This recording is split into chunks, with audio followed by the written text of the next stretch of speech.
महामहिम राष्ट्रपति आदरणीय श्रीमती द्रौपदी मुर्मू जी, झारखंड के आदरणीय राज्यपाल जी श्री सीपी राधाकृष्णन जी,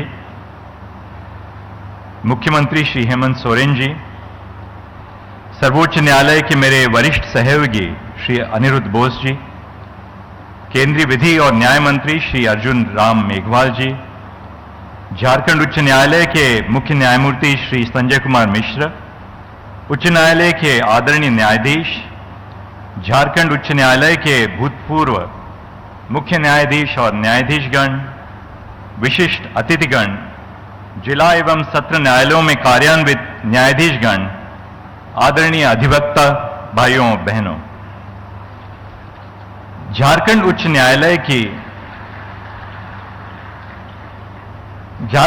न्यायालय की नई इमारत का शुभारंभ भारत के न्याय प्रणाली के इतिहास और भविष्य को उज्ज्वलित कर रहा है। न्यायालयीन भवन के माध्यम से हम आज के अवसर पर सामाजिक न्याय एवं संवैधानिक मूल्यों का संरक्षण अपने आप को करने के लिए समर्पित करते हैं। ईंट और पत्थर में बनी इमारत अपने आधुनिक सौंदर्य से आधुनिक राज्य और आधुनिक राष्ट्र का प्रतीक बन सकती है। न्यायपालिका के भवन का विस्तार होने से न्याय प्रणाली की प्रतिष्ठा तो बढ़ती है ही, अधिवक्तागण न्याय भवन में कार्यरत होते हैं, साथ ही साथ भारतीय नागरिक अपने वादों को लेकर न्यायपालिका के द्वार में प्रवेश करते हैं, तब उनकी आस्था को कायम रखना हम सबका उत्तरदायित्व है। सर्वोच्च न्यायालय के 7 साल के मेरे निजी अनुभव में मुझे न्याय और अन्याय के छवि का एहसास हुआ है।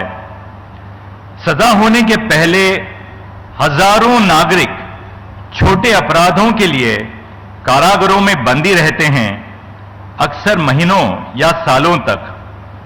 उनके पास न ही साधन है न ही साक्षरता। यदि न्याय प्रणाली में उनको न्याय शीघ्रता से मिल न पाए तो उनकी आस्था कैसे बने रहेगी? प्रिजम्पशन ऑफ इनोसेंस न्याय व्यवस्था का मूलभूत सिद्धांत है। उस सिद्धांत को जमानत के मामलों में प्रत्यक्ष रूप में हमें अपने सामने रखना चाहिए। गरीब विचाराधीन कैदी यानी अंडर ट्रायल की जमानत में विलंब होने से सामान्य नागरिक की आस्था कैसे दृढ़ रहेगी? जिला और सत्र न्यायालयों को सक्षम बनाना उच्च न्यायालय और सर्वोच्च न्यायालय का कर्तव्य है।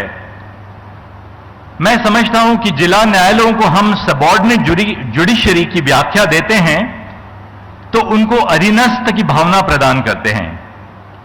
इस माहौल में हमें सुधार लाना होगा। जिला न्यायालयों को जब बराबरी मिलेगी, समानता मिलेगी, तभी उनके कार्य में हम गरिमा और गौरव ला सकेंगे। जिला न्यायालयों की गरिमा नागरिकों की गरिमा से जुड़ी हुई है। आज के इस समारोह का विशेष महत्व इस बात पर ही है। न्याय प्रणाली और सामाजिक न्याय में सद्भाव बनाए रखना राज्य और राष्ट्र के हित में है। न्याय प्रणाली का लक्ष्य सामान्य नागरिक को न्याय दिलाना है। इस प्रक्रिया में वादकारियों को उपलब्धियां प्राप्त होनी चाहिए, मुकदमों के बारे में जानकारी मिले, समय पर सुनवाई हो, फैसले का दस्तावेज शीघ्र प्राप्त हो, कचहरी में साफ सुथरा भोजन और जल मिले, महिलाओं के लिए अलग शौचालय हो। पर आज देश में कई कचहरियां ऐसे हैं, अनगिनत कचहरियां हैं, जिनमें महिलाओं के लिए शौचालय भी नहीं है। ऐसी परिस्थिति में सुधार लाने के लिए आवश्यकता है।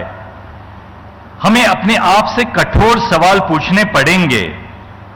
आज के समाज की अपेक्षा सदियों पहले समाज से विकसित हुई हैं। उनकी दृढ़ आशाओं को न्याय व्यवस्था को हल ढूंढने का कार्य करना होगा। न्याय व्यवस्था को नागरिकों तक पहुंचना होगा। न्याय की खोज उलझन बनने से सामाजिक न्याय नागरिकों तक कैसे पहुंचे? आज भी पिछड़ी जनजातियों, आदिवासी वर्ग के पास जमीन के दस्तावेजों की कमी है। इन सब चीजों पर हमें ध्यान रखना ही होगा। टेक्नोलॉजी के माध्यम से आज हम न्याय व्यवस्था को प्रत्येक नागरिक के द्वार तक ले जाने का प्रयास कर रहे हैं। सर्वोच्च न्यायालय और उच्च न्यायालयों का कार्य अंग्रेजी भाषा में होता है। उस भाषा से दूर 6,40,000 से ऊपर गांवों में हम अपना हस्तचिन्ह तब ले जा सकते हैं जब अपने निर्णय का अनुवाद संविधान में स्थित भाषाओं में कर लें। इस कार्य को आज आर्टिफिशियल इंटेलिजेंस के माध्यम से सर्वोच्च न्यायालय ने अपनाया है। उदाहरण तौर पे हिंदी भाषा में सर्वोच्च न्यायालय की 6,000 से ज्यादा निर्णयों का अनुवाद हुआ है। सर्वोच्च न्यायालय की 34,000 निर्णय निःशुल्क ESCR में उपलब्ध आज हो गए हैं। इन पहलुओं को प्रोत्साहन देने के लिए मैं उच्च न्यायालयों में आशा रखता हूं।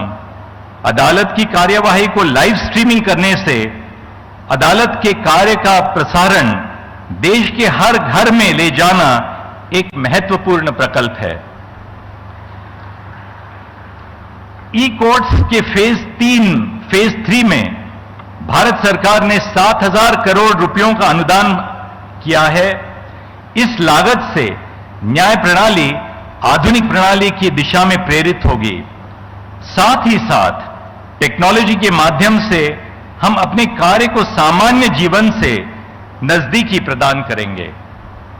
इस शुभ अवसर पर मैं आप सबको बधाई देता हूं। मुझे यहां आमंत्रित करने के लिए आप सबको मैं आपके चरण स्पर्श के रूप में धन्यवाद देता हूं।